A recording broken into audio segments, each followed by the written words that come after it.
भद्रं कर्णेभिः शृणुयाम देवाः भद्रं पश्येमाक्षभिर्यजत्राः स्थिरैरङ्गैः स्तुष्टुवागुंसस्तनूभिः व्यशेम देवहितं यदायुः स्वस्ति न इन्द्रो वृद्धश्रवाः स्वस्ति नः पूषा विश्ववेदाः स्वस्ति नस्तार्क्ष्यो अरिष्टनेमिः स्वस्ति नो बृहस्पतिर्दधातु ॐ शान्ति शान्ति शान्तिः ॐ सहनाववतु सहनौ भुनक्तु सह वीर्यं करवावहै तेजस्विनावधीतमस्तु मा विद्विषावहै ॐ शान्ति शान्ति शान्तिः सदाशिवसमारम्भां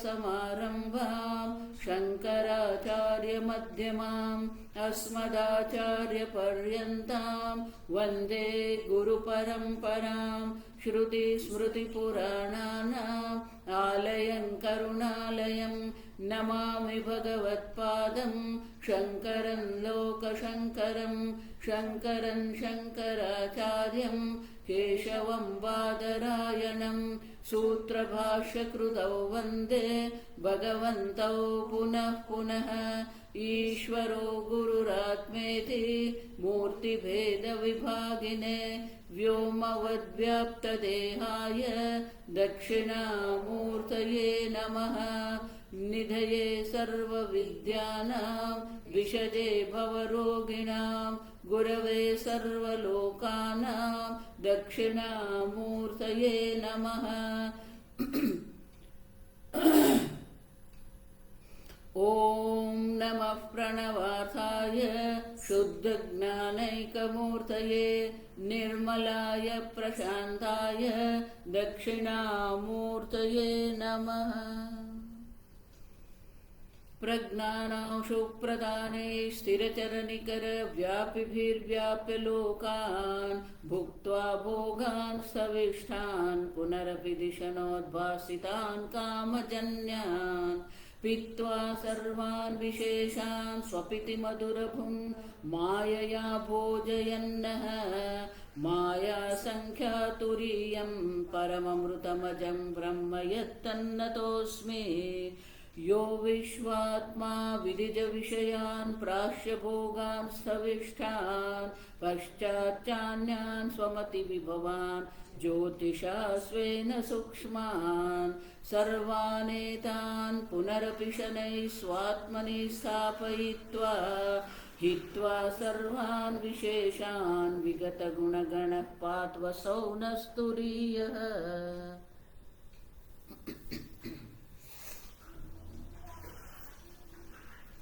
कारिका नंबर 14 गीता प्रेस पाना नंबर 94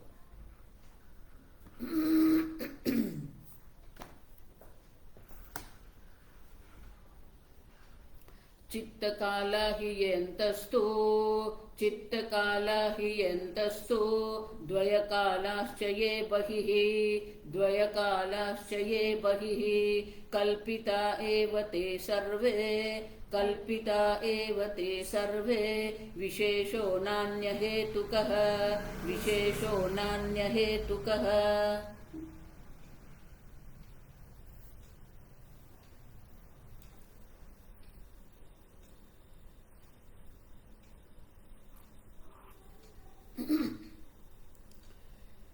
भाष्य स्वप्नवत्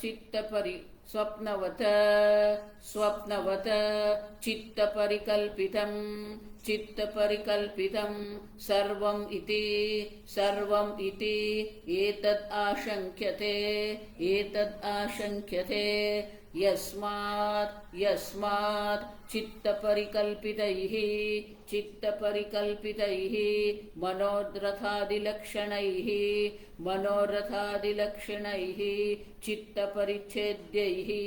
चित्तपरिच्छेद्यैः वैलक्षण्यं बाह्यानां बाह्यानां अन्यो अन्य परिच्छेद्यत्वम् अन्यो अन्य परिच्छेद्यत्वम् इति सा न युक्ता आशंका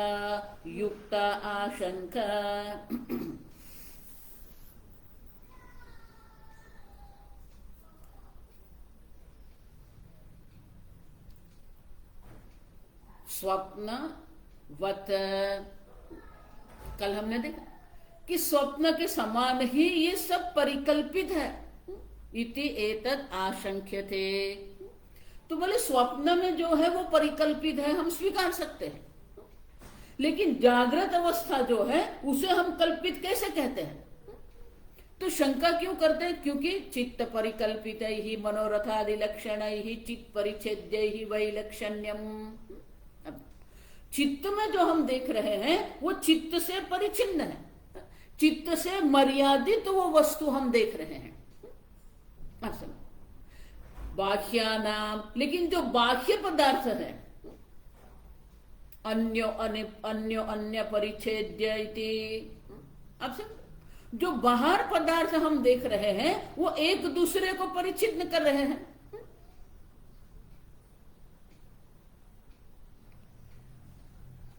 तो घट जो है वो पट नहीं है, पट है वो पुस्तक नहीं है, अन्य परिच्छेद्य। आप समझो इति सा न युक्त, और इसीलिए आपकी जो शंका जो आशंका जो है वो युक्त नहीं है, क्योंकि जो स्वप्न जगत में जो हम अनुभव कर रहे हैं वो स्वप्न जगत में भी परिच्छेद्य है, परिचिन्न है, यहां पर भी वो परिचिन्न ही है।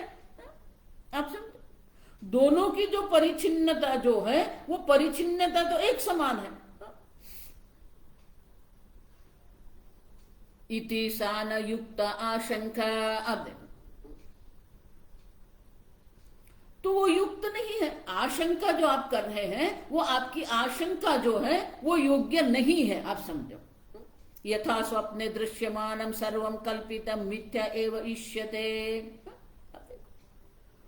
तो उसी प्रकार से जागृते अपि दृष्टम सर्वम चित्त स्पंदितम तावत अंतर विनिर्मिता मनोरथा रूपा मनसी एव वर्तमानाः। अब देखो मिथ्या एव इत्येतत्, तो बाहर भी जो है वो कल्पित ही है, क्योंकि मन में ही परिचित है। आप समझो, और इसीलिए ये जो शंका जो है सा परिच्छेद्यत्वमिति सा न युक्त आशंका, आप देखो वो आपकी जो शंका जो है वो शंका जो है अयोग्य है। क्यों? तो उसका उत्तर है ये कारिका भाष्य पढ़ेंगे। चित्तकालाः हि ये अंतस्तु चित्त परिच्छेद्याः न अन्यः चित्तकाल व्यतिरेकेण परिच्छेदकः कालः येषां ते चित्तकालाः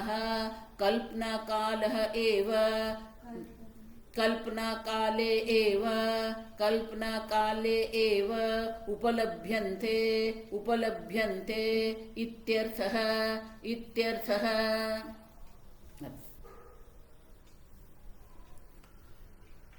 चित्त काला है ये अंतस्तु चित्त परिच्छेद्य है।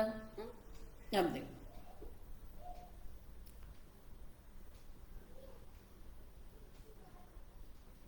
तैहि सह वैलक्षण्यम मनसः बहिः। अब देखो जो चित्त काला है, चित्त काला माने क्या है? वो चित्त काल में ही हम उनका अनुभव करते हैं। चित्त परिच्छेद्य है, चित्त से वो मर्यादित है। जो पर्वत का आप अनुभव मनोरथ में करते हैं या स्वप्न में करते हैं, वो आपके चित्त में ही परिचिन्न है, आपके चित्त से ही मर्यादित है। बाहर वो इतना बड़ा पहाड़ है, लेकिन वही जो पर्वत आप देख रहे हैं वो आपके मन में देख रहे हैं। तो वो जो आपके मन में आप जो पर्वत देख रहे हैं वो तो आपके चित्त से परिचिन्न है। हम देखेंगे संवृतत्वेन, वो संकुचित स्थान में हम पर्वत देख रहे हैं, तो उनकी मर्यादा कहां पर है? चित्त परिच्छेद्य है।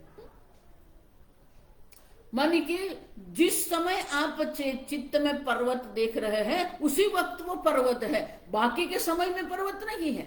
अब देखो, और इसीलिए चित्त काला शब्द जो है उनका अर्थ शंकराचार्य जी स्वयं दर्शाते हैं, न अन्य चित्त काल व्यतिरेकेण। अब देखो, चित्त काल के व्यतिरिक्त परिच्छेदक काल ये शांत चित्त काल।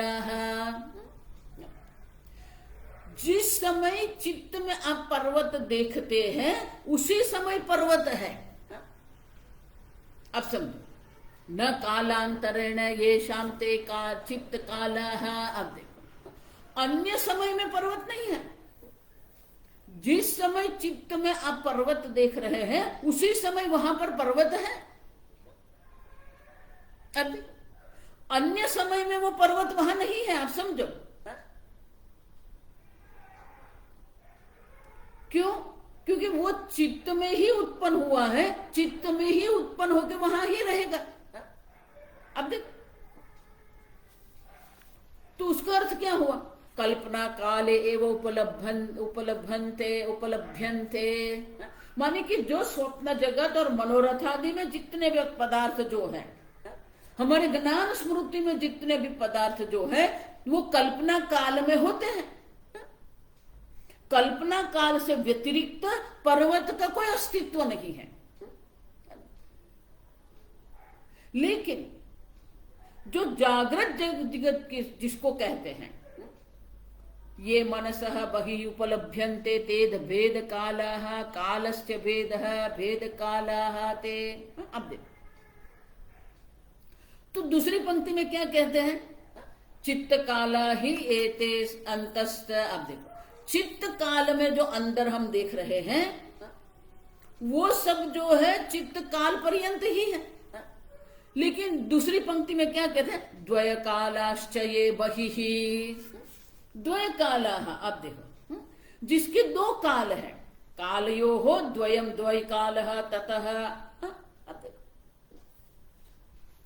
मन में अंतः, मन में आप जो देख रहे हैं उनका काल एक ही है, वो चित्त काल है। जब आप उसकी कल्पना करते हो तब वो है, आप समझ।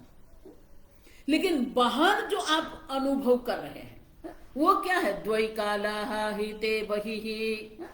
भाष्य, द्वय कालाः च द्वय कालः च भेद कालाः भेद कालाः अन्यो अन्य परिच्छेद्यः अन्यो अन्य परिच्छेद्यः यथा यथा आगोदोहनम आस्ते आगोदोहनम आस्ते यावत यावत आस्ते आस्ते तावत तावत गामदोग्धि गामदोग्धि यावत गामदोग्धि यावत गामदोग्धि तावद आस्ते तावद आस्ते तौ तौ आनयम आनयम एतौ एतौ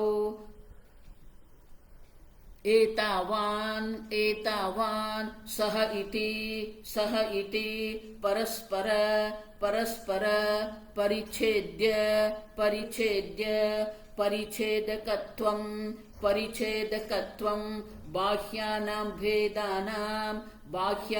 भेदानां ते द्वय कालाः ते द्वय कालाः। बाहर जो पदार्थ का हम अनुभव करते हैं, जागृत अवस्था में जो हम अनुभव करते हैं वो क्या है?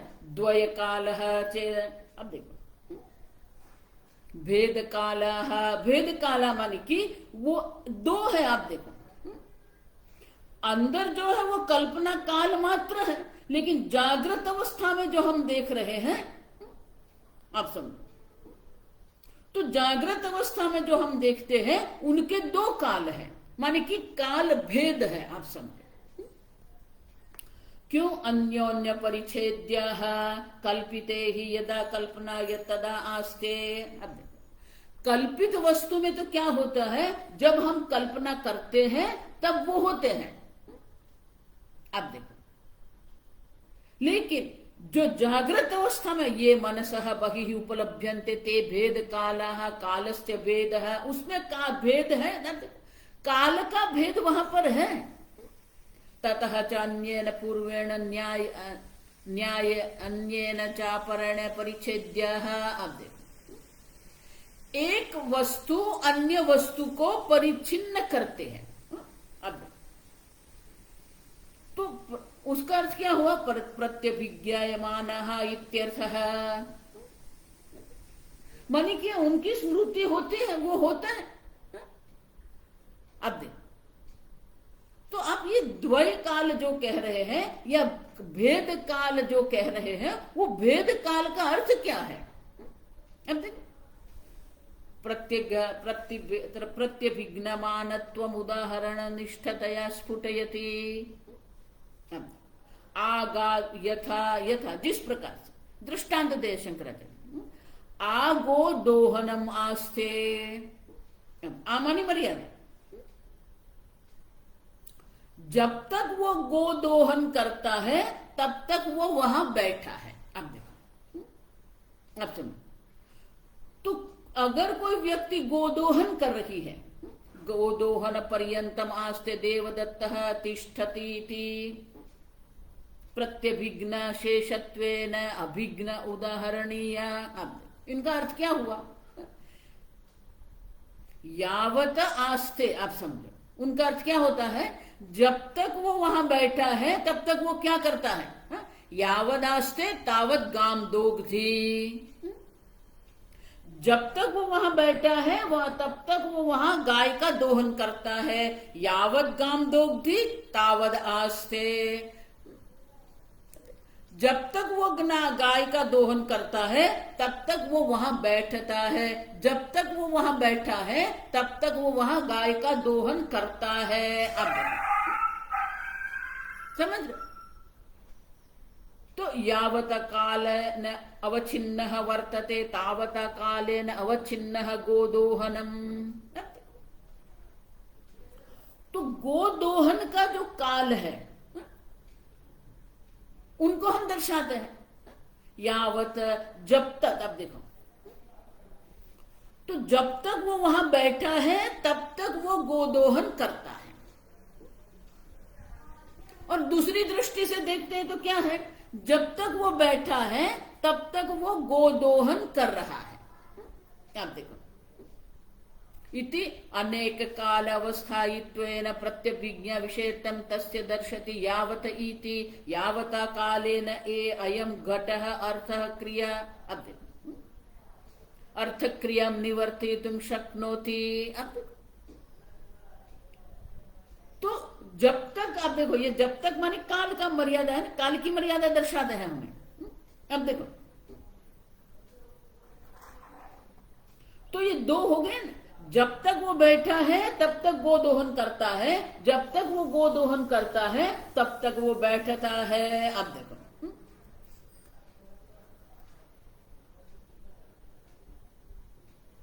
तो उस समय तक वहां रहना। अब देखो, तो उसका क्या? यावत यावत, आप समझो,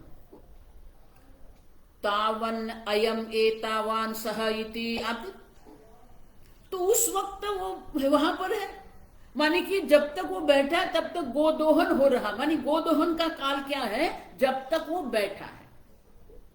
और कब तक वो बैठा है? उसके बैठने का काल का परिच्छेद क्या है? जब तक वो गोदोहन कर रहा है तब तक वो वहां बैठा है। अब समझ रहे हो? तो वो काल परिच्छेद है। दोनों अपरस्पर क्या कर रहे हैं? जब तक वो बैठा है तब तक वो गोदोहन करता है, जब तक गोदोहन करता है तब तक वो बैठता है। तो दोनों ओर से है। और इसलिए क्या? तावन अयम, तावन अयम एतावान सह इति। अब माने कि वो जो है वो देवदत्त वहां जो बैठे, देवदत्त तिष्ठति, देवदत्त वहां बैठा है। कितने समय तक बैठा है? जब तक वो गोदोहन करता है। इति परस्पर परिच्छेद्य परिच्छेदकत्वं बाह्यानां वेदानां ते द्वय कालाः। अब देखो, और इसीलिए बाह्य पदार्थ जितने भी है वो सब क्या है, द्वय काल है। दोनों कह सकते हैं ना, यावत और तावत।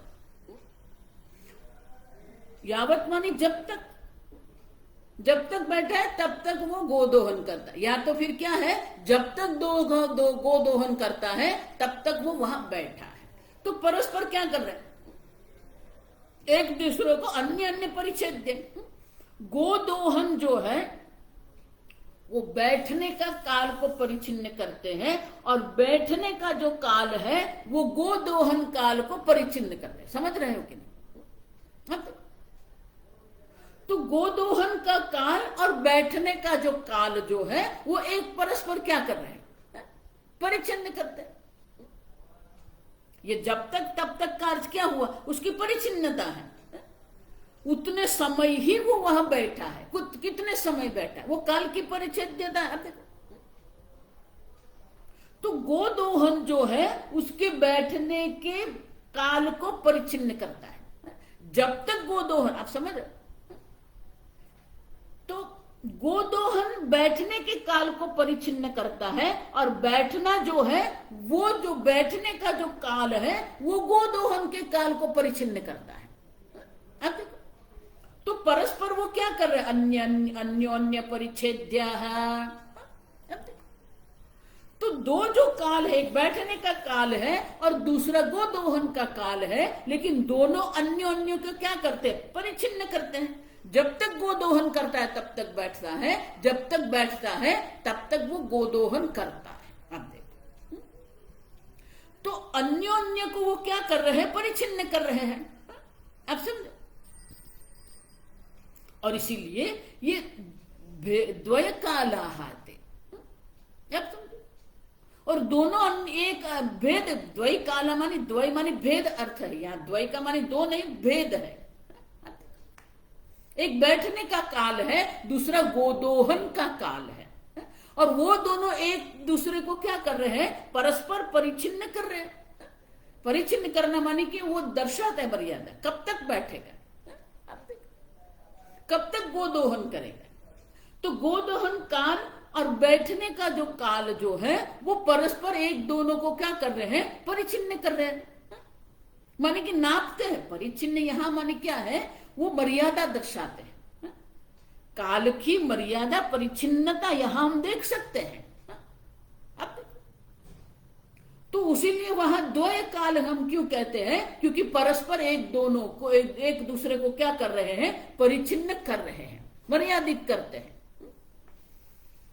अब समझो, और इसलिए तावन अयम एतावान सह इति। अब देखो, तो उतने समय ही वो बैठा हुआ है। अब देखो, उतने समय ही वो वहां बैठा है, इस प्रकार से हम कह सकते हैं। या तो फिर क्या कहते हैं, उतने समय ही गोदोहन किया है। आप समझ रहे हो, तावन एयम असह इति। परस्पर परिच्छेद्य परिच्छेद्य परिच्छेदकत्वं बाह्यानां वेदानां ते द्वय कालाः। तो दो काल हम यहां काल भेद हम देख रहे हैं। अब ये जो भेद काल हम देख रहे हैं, आप समझो, परोक्षतया स्थितः यावता कालेन अवचिन्नः स्वकार्यं निवर्त्य निर्वृणोति एतावता कालेन अवचिन्नः सह तिष्ठति। आप देखो, जितने समय, आप समझो, लेकिन जो अंतश्चित्त जिसको कहते हैं, अंदर जो हम अनुभव कर रहे हैं वो क्या है, जब तक आप पर्वत को देख रहे हैं तभी वो पर्वत है। चित्त काला है, जब उनकी कल्पना करते हैं उसी वक्त पर्वत है। और जैसे ही वो पर्वत की कल्पना गई, मानी कि वो पर्वत वृत्ति गई, तो वहां पर्वत नहीं है। अब समझो, तो पर्वत जो हम देखते हैं अंत माने कि जागृत स्वप्न अवस्था या मनोरथ में जो हम पर्वत देख रहे हैं, वो पर्वत का काल एक ही है। अब देखो, जब आपने कल्पना की तब वहां पर्वत है, कल्पना गई पर्वत गया। अब देखो, लेकिन यहां तो क्या होता है, दो काल हम देख रहे हैं, एक बैठने की क्रिया है, दूसरी गोदोहन की क्रिया है। अब दोनों क्या कर रहे हैं, एक दूसरे की काल की मर्यादा कर रहे हैं, काल की सीमा बना रहे हैं। अब देखो, जागृत दृश्यानां भावानां परिकालेन परिच्छेद्यत्वम उपलभ्यते। और इसीलिए जागृत अवस्था में ये काल का भेद का अनुभव हम कर रहे हैं। तथा च ते सर्वे भावाः बहिः दृश्यमानाः द्वयकालेन कालद्वयेन परिच्छेद्याः भवन्ति। अब देखो, और इसीलिए जितने भी बाह्य जगत के जो है उनकी काल की मर्यादा भेद हम देखते हैं। ये जब तक और तब तक रहेगा वहां पर। आप समझो, तो ये काल का जो भेद है, परस्पर जो परिचिन्न करने के जो काल का भेद जो है वो जागृत अवस्था में होता है। अब समझो, लेकिन वो काल परिच्छेद्य जो है वो चित्त काल में नहीं है। आप समझो, और इसीलिए तृतीय पादम अंतः, आगे बश अंतश्चित्त कालाः अंतश्चित्त कालाः बाह्याः च द्वयकालाः द्वयकालाः कल्पिताः एव ते सर्वे कल्पिताः एव ते सर्वे।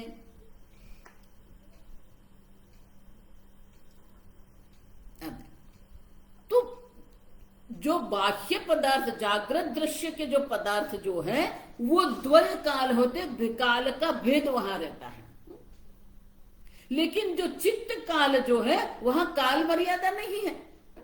अब देखो, और इसलिए कहते हैं अंतचित्त कालाः बाह्याः च द्वय कालाः कल्पिताः एव ते। अब देखो, माने कि दोनों क्या है, कल्पित ही है। आप समझो,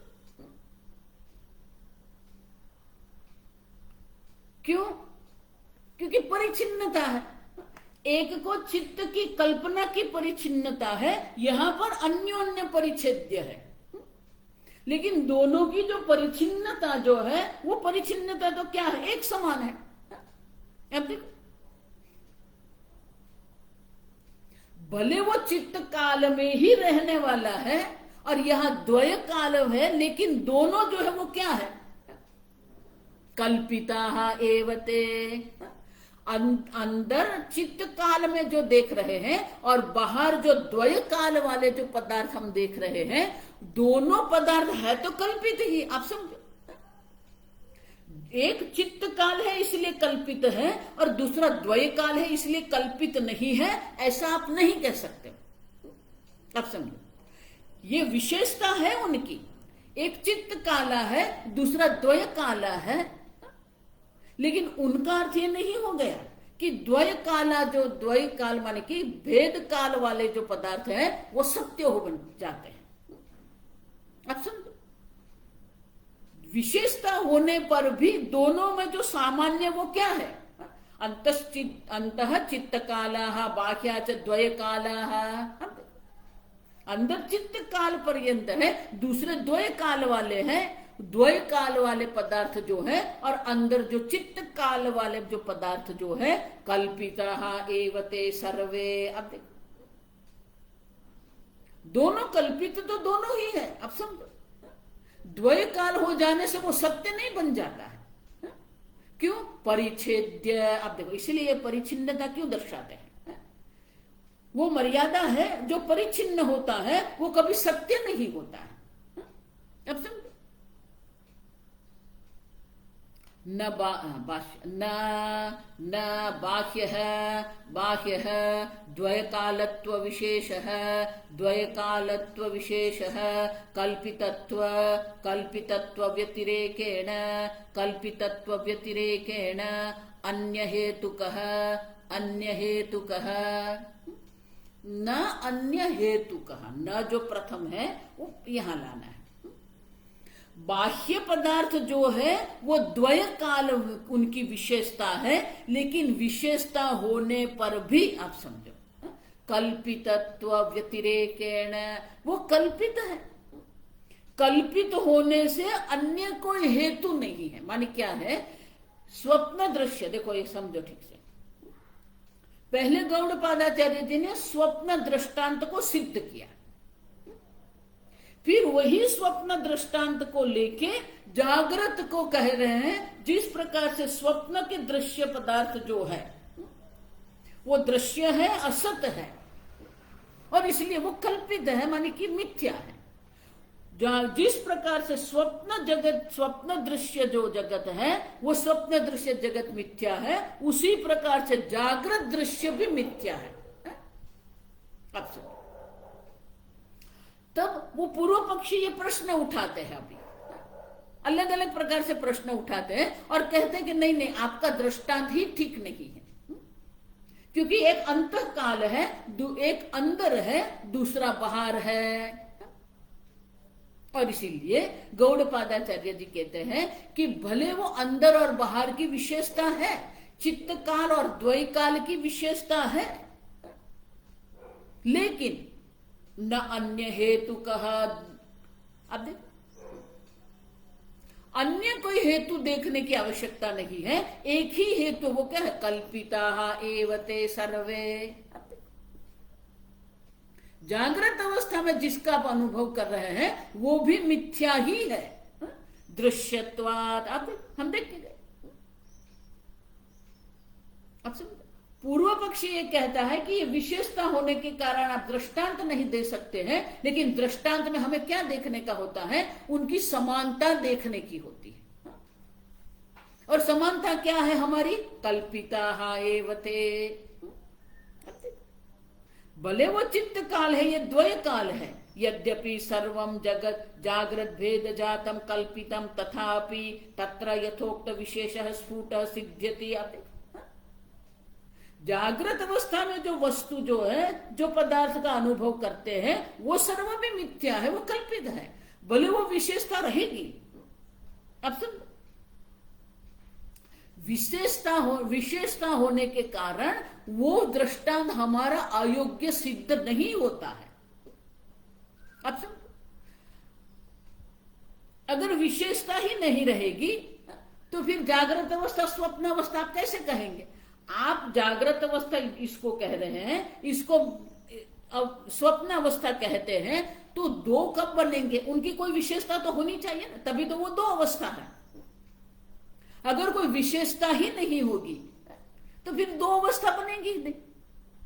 दो अलग अलग अवस्था है, लेकिन दोनों में साम्यता भी है। वो समानता क्या है? कल्पिता है। और कल्पित क्यों है? दृश्यत्वात् असत्यत्वम। अब देखो, अब समझो। और इसीलिए भले आप कहते हो, और दूसरा विशेषता होने पर भी समानता है वहां पर। ये कारिका के द्वारा क्या दर्शाते हैं? भले उनकी ये विशेषता है, विशेषता के कारण ही तो वो दो अलग अवस्था है। आप समझ, विशेषता के कारण ही दो अवस्था है, लेकिन दो अवस्था होने से एक मिथ्या है और दूसरी सत्य है, ऐसा नहीं है। स्वप्न अवस्था जिस प्रकार से मिथ्या है, उसी प्रकार से जागृत पदार्थ भी क्या है? कल्पित ही है।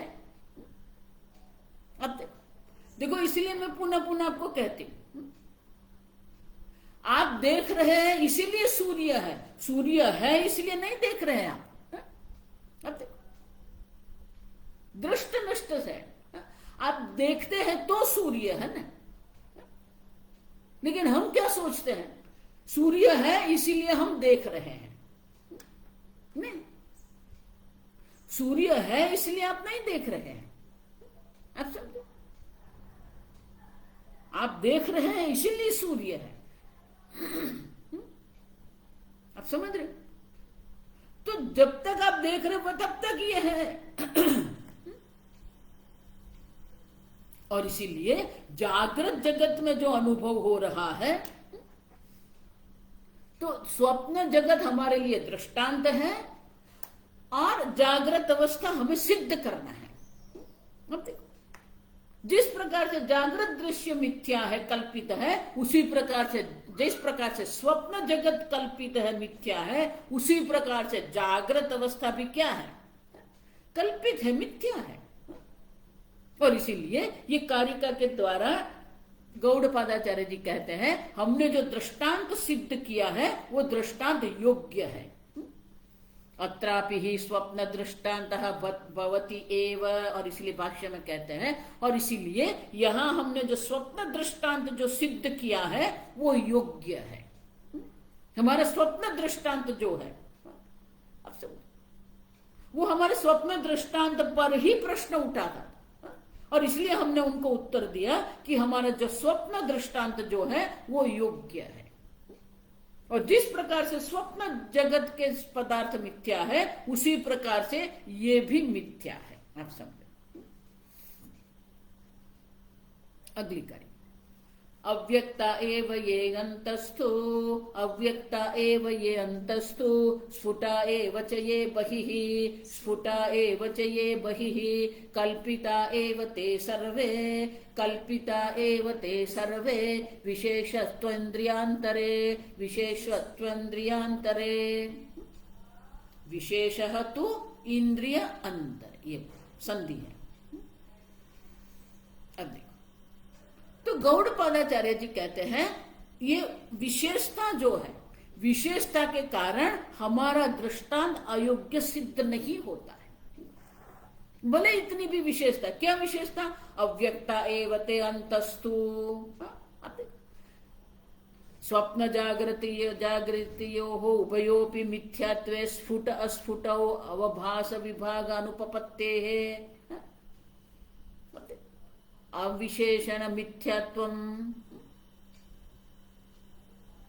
तो बोले नहीं, आप देखो, आप जितनी भी विशेषता देखना है आप देखते रहो, लेकिन एक वस्तु जो है वो सामान्य है, वो क्या है? मिथ्यात्व जो है, कल्पितत्व जो है वो सामान्य है। अब और विशेषता दर्शाते क्या है? अव्यक्ता एव ते अंतस्थु, अंदर जितने भी चित्त काल में जितने भी अनुभव हम कर रहे हैं वो सब अव्यक्त है, माने कि हमारी इंद्रियों जो है, इंद्रियों से हम उनका अनुभव नहीं करते। देखो बहुत सारे शब्द जो होते हैं ना, उनकी व्याख्या आप याद रखो। अव्यक्त किसको कहते हैं?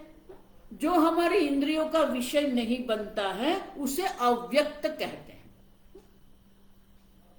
आप समझो, जो स्थूल है उसको अन्य शब्द क्या है? स्थूल है। ये जगत स्थूल है क्योंकि ये जगत क्या है? व्यक्त है, इंद्रियों का विषय है।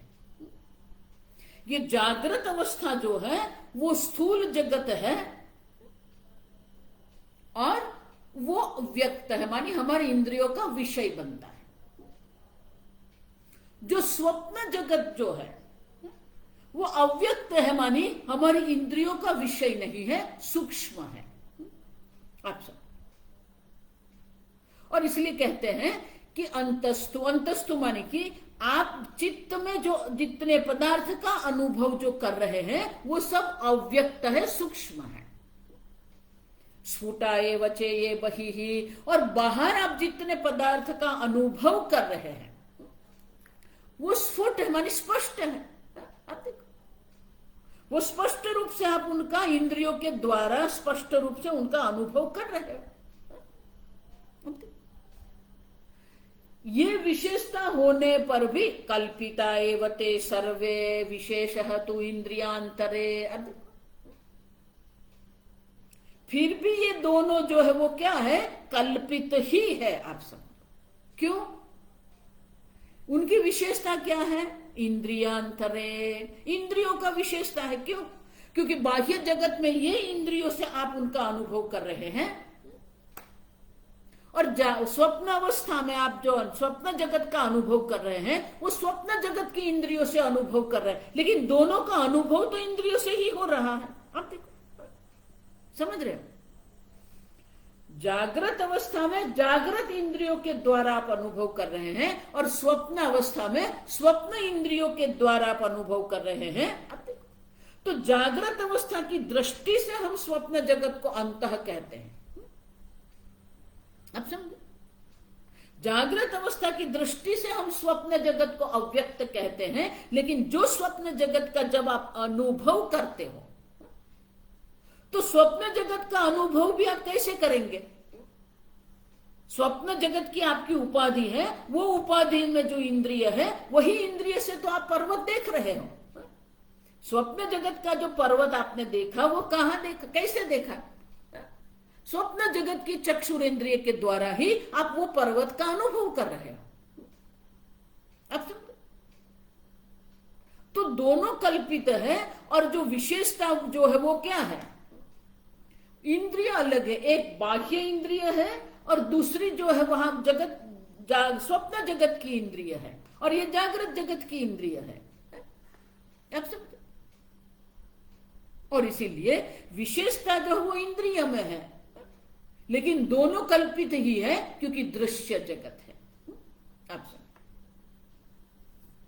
भाष्य, यद्यपि अंतः अव्यक्तत्वं भावानां मनोवासना मात्र अभिव्यक्तानां स्फुटत्वं वा बहिः चक्षुरादि इंद्रिय आंतर्ग्राह्याणां विशेषः न असौ वेदानां अस्तित्वकृतः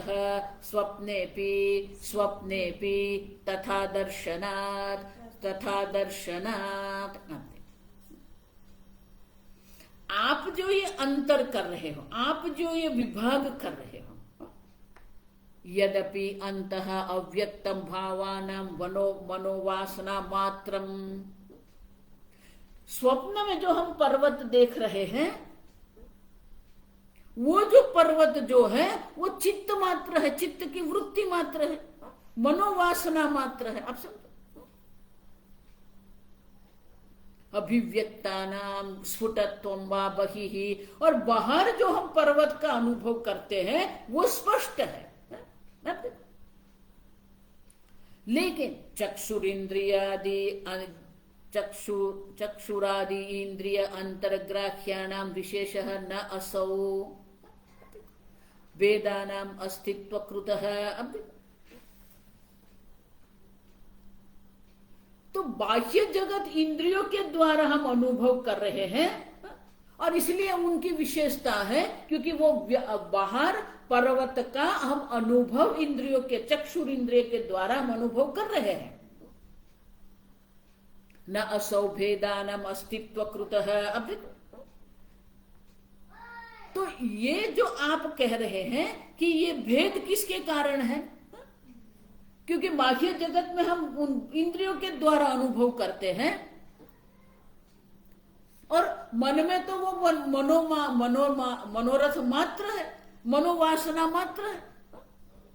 ऐसा अगर आप अंतर कर रहे हैं, तो शंकराचार्य जी क्या कहते हैं? स्वप्न अपि तथा दर्शनात्। स्वप्न में भी उसी प्रकार से आप दर्शन करते हो ना। यहां बाह्य इंद्रिय से आप दर्शन कर रहे हैं, लेकिन स्वप्न में भी क्या है? स्वप्न इंद्रियों के द्वारा ही आप पर्वत का अनुभव कर रहे हो।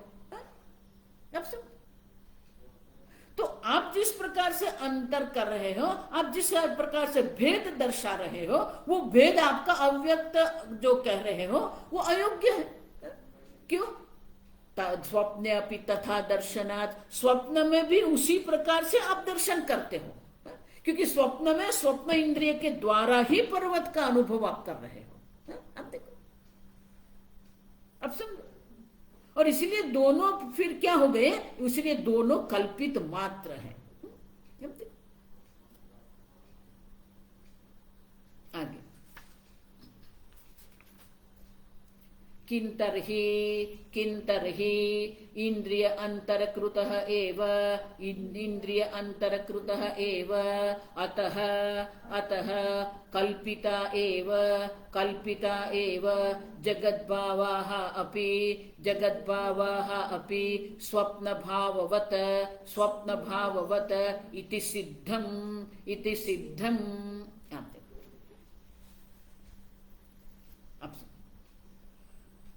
तो स्वप्न जगत में भी जो आप अनुभव कर रहे हैं, भले वो इस जागृत जगत की दृष्टि से वो अव्यक्त है, क्योंकि जागृत इंद्रियों को वो उपलब्ध नहीं हो रहा है। आप समझे?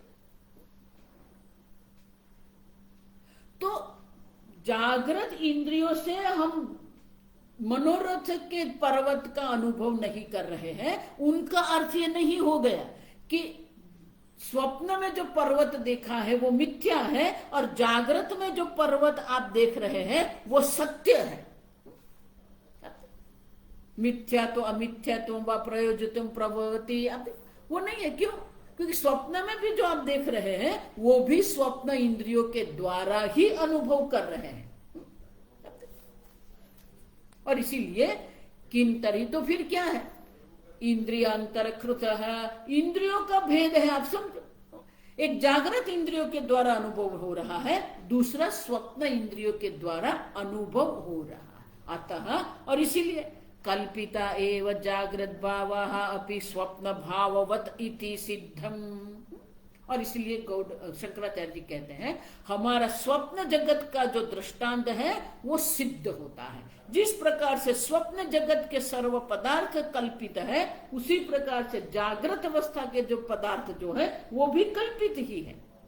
अब समझो, हमारा जो दृष्टांत जो है वो सिद्ध होता है। अब समझो, हमारे स्वप्न जगत जो है वो स्वप्न जगत मनोमात्र संबंधात अंतर्भावानाम वासना मात्र रूपाणाम अस्फुटत्वम। स्फुटत्वम और अस्फुटत्वम जो विशेषता जो है उससे हमारा कोई संबंध नहीं। आप समझो, स्वप्न जगत में जो हम सब देख रहे हैं वो वासना मात्र है, अस्फुट है। बहिर्भावानाम तो चक्षुरादि बहिरिंद्रिय संबंधादि युक्तम स्फुटत्वम तदेश विशेष है। ये विशेषता तो हम भी स्वीकारते हैं, लेकिन ये विशेषता के कारण मिथ्यात्व अविशेष सिद्ध्यति। मिथ्यात्व का जो अविशेषता है, समानता जो है वो भी सिद्ध होती है, क्योंकि वो भी स्वप्न दृश्य है, ये भी जागृत दृश्य। दृश्यत्व जो दोनों का है वो तो क्या है? समान है।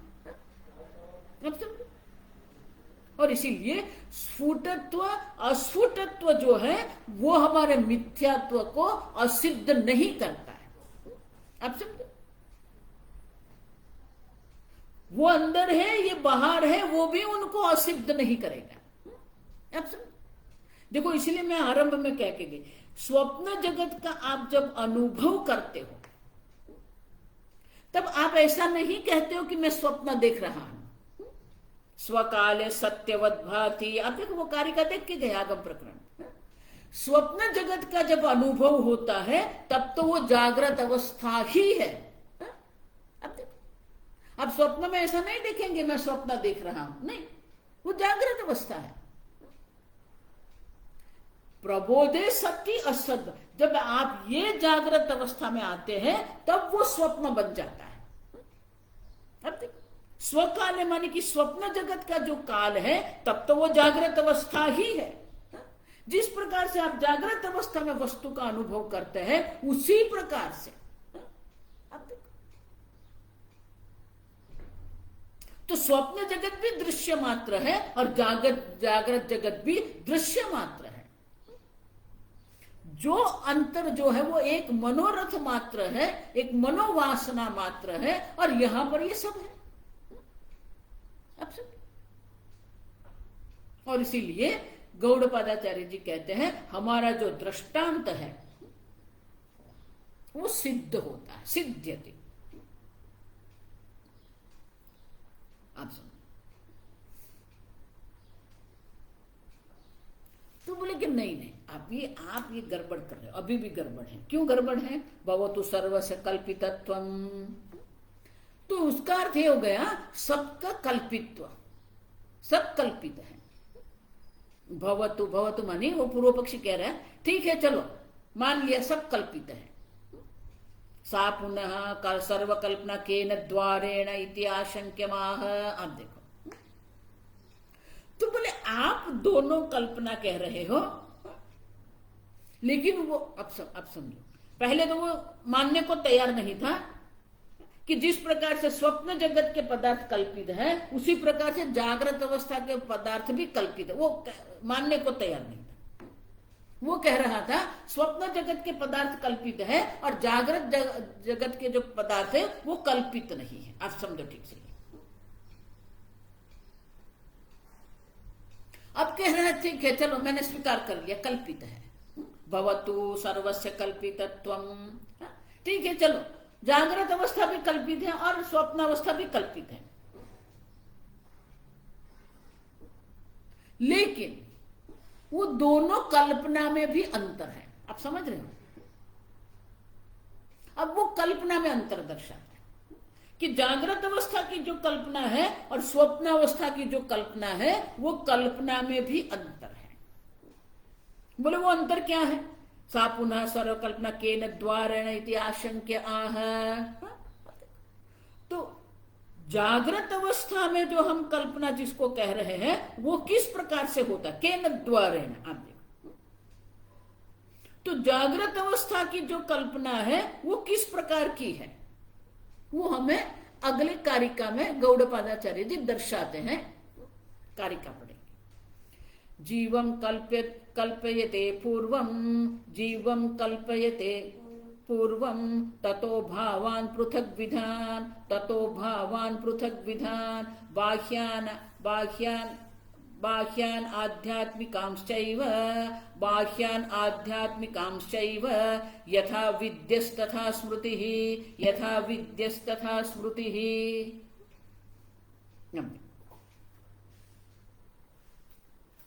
तो बोले ये कल्पना किसके द्वारा होती है? केन द्वारा, किस प्रकार से होती है?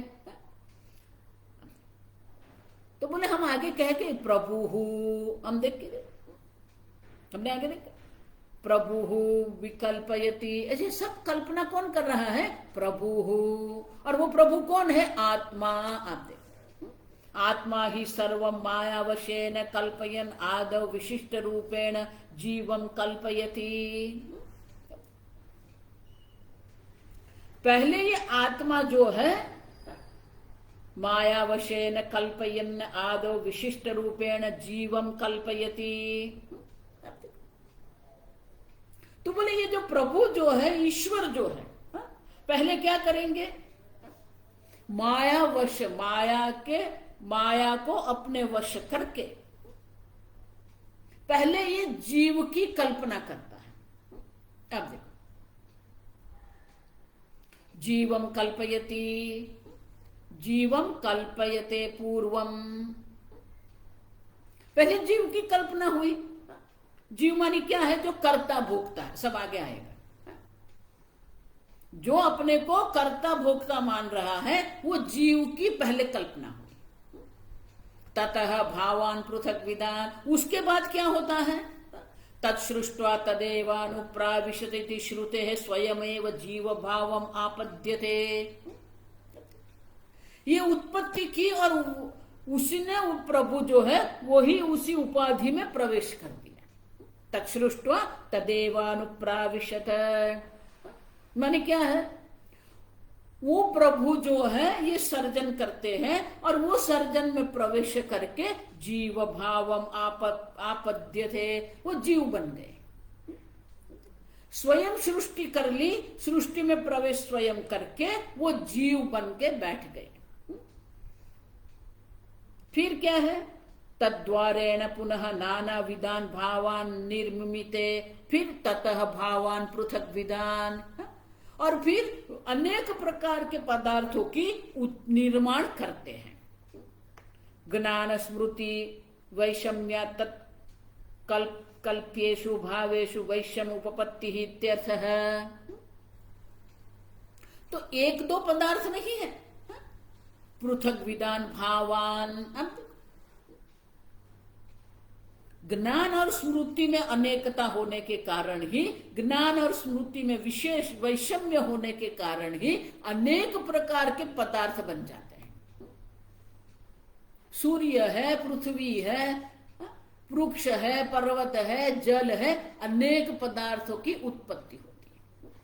अब और वो जो पदार्थ है, अब वो जो पदार्थ जो है, वो पदार्थ कैसे है? बाह्याः पदार्थाः, ये बाह्य पदार्थ, ये पर्वत है, ये वृक्ष है, ये जल है, ये पुस्तक है। तो ये बाह्य अनेक प्रकार के जो पदार्थ है वो बाह्य है। अब देखो, पदार्थाः साध्य साधनतया स्थिताः बाह्याः। अब देखो क्यों? साधन साधनतया स्थिताः।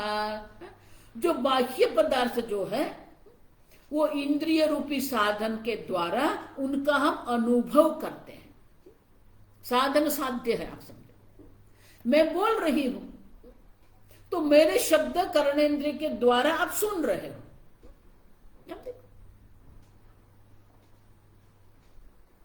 तो उसमें क्या हो गया? बाह्याः। अब देखो, और आध्यात्मिका नाम बाह्यान आध्यात्मिकांश्चैव। बाह्य पदार्थ भी है और आध्यात्मिक भी है। आध्यात्मिक क्या है? सुखम दुखम ज्ञानम रागः च इति एवं आदयः तु आध्यात्मिकाः। बाह्य पदार्थ है जिसको इंद्रियों के द्वारा हम ग्रहण करते हैं, और हमारे अंदर जो है सुख दुख की भावना है, राग द्वेष है, ज्ञान है, स्मृति है, अनेक प्रकार के आध्यात्मिक पदार्थ भी हैं। परस्पर निमित्त नैमित्तिकता अस्ति। वो दोनों जो है वो क्या है? वो दोनों परस्पर निमित्त है। अब देखो, बाह्य शत्रु जो है वो शत्रु के कारण मन में दुख की प्रक्रिया होती है, समझ रहे? तो शत्रु जो है वो निमित्त है, और नैमित्तिक क्या है? दुख की अनुभूति। बाहर सुंदर कमल का फूल है, अब देखो वो कमल का फूल इंद्रियों के द्वारा ग्रहण करते हैं और हमारे मन में वो प्रसन्नता की भावना प्रकट करते हैं। तो बाह्य पुष्प जो है वो निमित्त है, और हमारे मन में जो प्रसन्नता की भावना उत्पन्न होती है वो क्या है? नैमित्तिक है। बाह्यान निमित्तीकृत्य आध्यात्मिकाः भवन्ति। बाह्य पदार्थ को निमित्त करके हमारे मन में ये भाव उत्पन्न होते हैं। अब तो उसमें निमित्त और नैमित्तिक का संबंध है। अब तानपि निमित्तीकृत्य इतरे जायन्ते, और उसी को निमित्त करके और कुछ उत्पन्न होता है, समझ रहे हो? कमल पुष्प है, वो कमल पुष्प के दर्शन से हमारे मन में एक प्रसन्नता की भावना है। अब वो जो प्रसन्नता की भावना हमारे मन में होती है, वो प्रसन्नता की भावना अन्य किसके लिए निमित्त बन जाती है। क्यों? वो प्रसन्नता के कारण क्या करेंगे हम? तो वो जो हमारी प्रसन्नता है वो अन्य कुछ के लिए क्या हो जाएगी? तानपि निमित्तीकृत्य इतरे जायन्ते। वो प्रसन्नता के कारण अन्य कुछ उत्पन्न होता है। तदेवं इतर इतर निमित्ततया नैमित्तिकतया च कल्पनाया मूलम वक्तव्यम। अब समझे? तो ये निमित्त और नैमित्तिक जिसको कहते हैं, तो हमारी प्रसन्नता की दृष्टि से कमल पुष्प जो है वो निमित्त है, लेकिन और हमारी प्रसन्नता जो नैमित्तिक है। लेकिन वही प्रसन्नता निमित्त हो सकती है किसके लिए? भगवान की भक्ति के लिए। तो अब वो जो नैमित्तिक जिसको आपने कहा है, प्रसन्नता जो नैमित्तिक जिसको कहा है, वही अब निमित्त बन गई। जब हमारा मन प्रसन्न होता है तो हम आनंद से जप कर सकते हैं, तो वो निमित्त हो गई। किसके लिए? जप रूपी नैमित्तिक के लिए आपकी प्रसन्नता निमित्त बन गई। अब समझो, निमित्ततया नैमित्तिकतया च कल्पनाया मूलम वक्तव्यम। और इसीलिए ये परस्पर एक दूसरे के लिए निमित्त भी हो सकते हैं। अब और इसीलिए इस प्रकार से जब हम देखते हैं बाह्यानाम आध्यात्मिकानाम च निर्मूल कल्पनायाम अति प्रसंग इत्यर्थः। लेकिन जो भी कल्पना होती है वो कभी निर्मूल नहीं होती है, माने कि उनका कुछ मूल होता है। कोई भी कल्पना जो है उनका कोई न कोई अधिष्ठान, उनका कोई न कोई मूल, कोई न कोई हेतु या कारण होता है। आप समझो, तो वो हेतु क्या है? यथा विद्या यथा स्मृति ही। अब देखो, जिस प्रकार से हमारा ज्ञान होगा उसी प्रकार की हमारी स्मृति होगी, और जिस प्रकार की हमारी स्मृति होगी उसी प्रकार से निमित्त और नैमित्तिक बनते रहेंगे। समझ रहे? तो जिस प्रकार का ज्ञान होगा, जिस प्रकार के विचार होंगे, उसी प्रकार से स्मृति भी बनेगी। और इसीलिए ये पहले जीव की कल्पना होती है, फिर बाह्य पदार्थ की कल्पना होती है, और बाह्य आध्यात्मिक का निमित्त और नैमित्तिक संबंध बनता है। और जीव का जिस प्रकार का ज्ञान होता है उसी प्रकार की उनकी स्मृति होती है। ये हो गई कार्यक्रम। भाष्य हम कल देखेंगे। ओम असतो मा सद्गमय तमसो मा ज्योतिर्गमय मृत्योर्मा अमृतंगमय। ओम पूर्णमदः पूर्णमिदं पूर्णात् पूर्णमुदच्यते पूर्णस्य पूर्णमादाय पूर्णमेवावशिष्यते। ओम शांति शांति शांति। हरि ओम। श्री गुरुभ्यो नमः। हरि ओम।